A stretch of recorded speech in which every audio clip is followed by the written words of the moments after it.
орус тилдүү адабияттарда Шилон сепили деген ат менен белгилүү сепил Швейцариянын ривьерасында, Женева көлүнүн четинде, Монтре шаарынан 3 километр алыстыкта, Вейто жана Вильнев конуштарынын ортосунда жайгашкан.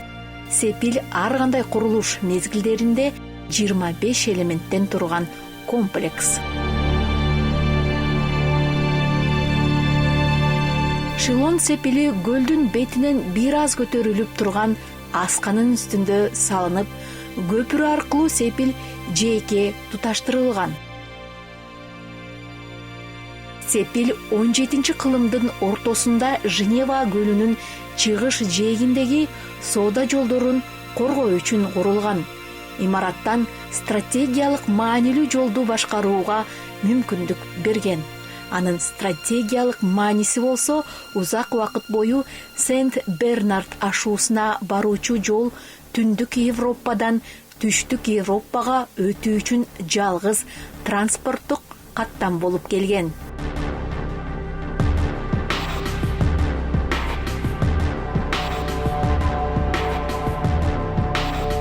Ал ушул убакка чейин өзүнүн маанисин жогото элек.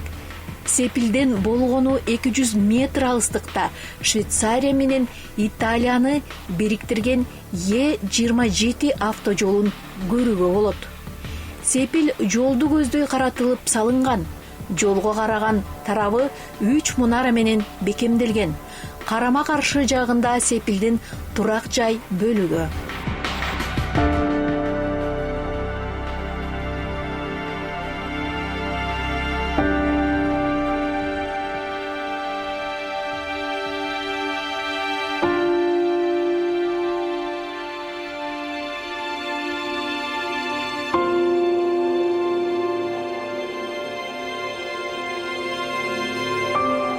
Дуалдары табыгый аскадан, экинчиси таш блоктордон тургузулган.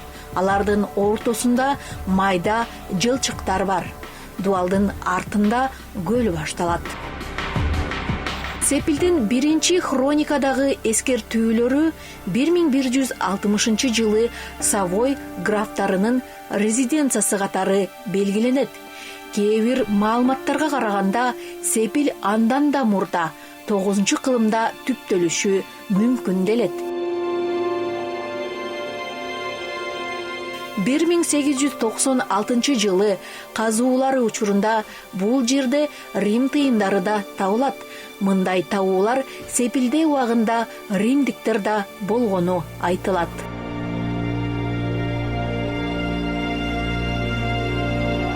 Савойский Петрдун тушунда сарай архитектор Монье тарабынан бекемделген жана кеңейтилген. Сепилди активдүү реконструкциялоо 15-кылымга чейин уланган. Дал ушул мезгилде анын тарыхый көрүнүшүн аныктаган негизги курулуштар тургузулган. 16-кылымдын аягында Шилон сепили стратегиялык ролун жоготуп түрмөгө айланган.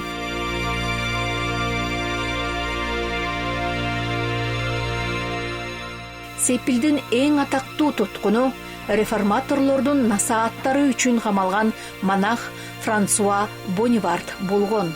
Мына ушул окуя байрамга 1816 жылы сепилге барганда Шилондун туткуну поэмасын жазууга түрткү болгон.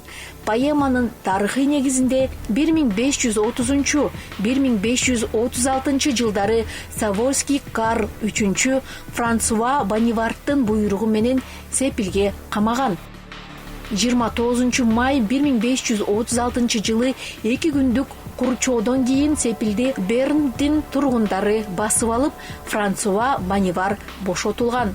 Байрондун поэмасынан улам дагы Шилон сепилине келип зыярат кылгандар көп болгон. Ал эми Жан-Жак Руссо, Перси Шелли, Виктор Гюго жана Александр Дюма да сепилдин образын романтикалаштыруу үчүн көп иштерди жасашкан.